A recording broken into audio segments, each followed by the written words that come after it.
guys, we are the Group 10. And we are presenting how the COVID-19 pandemic affected these social institutions. Not all teachers had the strong internet connection, and it will also affect the students who had poor internet connection because not all students had a strong internet connection. And even if the teacher had strong internet connection, it will still affect the student who had poor internet connection. And because of the pandemic, the work or activity that the teacher gave to the student is being doubled compared when having a face-to-face class. And because of that, many students skip meal just to finish their activity on time. And also, there is many household chores that is not being done because of many activity. And it is also hard to understand or learn when having an asynchronous session. Today, I will talk about what is the effect of COVID-19 pandemic in our mental health. According to WHO, World Health Organization, mental health is a state of well-being in which an individual realizes his or her abilities, can cope up with the normal stresses of life, can more productively and can make a contribution to his or her community. Knowing what are the situations our world is facing today can really affect our mental health. Actually, it's not only our mental health, it can be spiritual, physical, and emotion. It really affects us people because we may not know what will happen the next day, months, or years. COVID-19 is a very serious virus because it can be transmitted by not disinfecting well, transmitting salivas, and even not wearing face masks and face shields. And it can be spread by physical contact, and you should be in a 1 meter or in a person away so that it can be prevented. Us people are experiencing panics because this virus is not visible to humans. If we will not follow the protocols of our government, it can be spread easily, and panics can really affect our mental health. According to the pharmaceutical technology, the Philippines witnessed a slower economic growth in 2019 compared to 2018.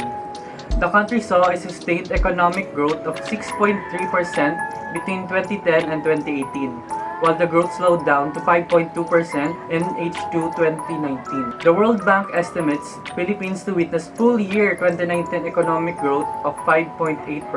The ongoing coronavirus pandemic impact is expected to result in a subdued growth for the economy in 2020. China is the first Philippines top trading partner according to 18.8% of total trade. According to the Philippine Statistic Authority or PSA, in November 2019, 22.9% of the Philippines export were to China, the biggest importer for the country. Philippines imports account for approximately 20% of goods from China, followed by Korea and Japan at 10% of each. The Central Bank of the Philippines or BSP noted that the coronavirus outbreak could have a major impact on the Philippine economy over the next few months. Ruben Carlo Asuncion, Chief Economist for Union Bank of the Philippines, noted that the coronavirus outbreak could cost the Philippine economy for $600 million or 0.8% of the economic growth if it lasts for 6 months, as quoted by the CNN Philippines.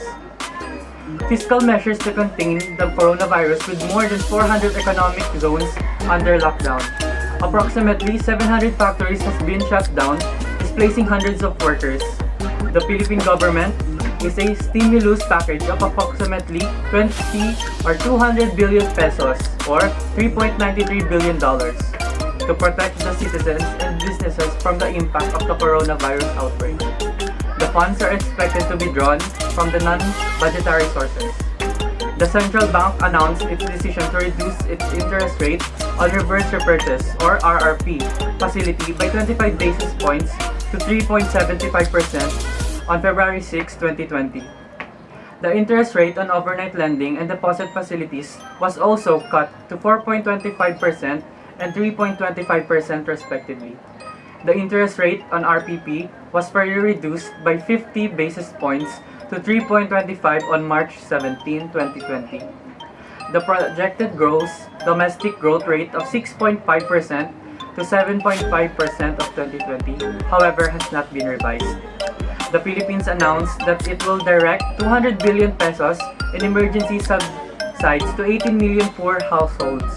Families will be provided 5,000 pesos to 8,000 pesos or $110 for 2 months based on the minimum daily wage rates in their respective regions.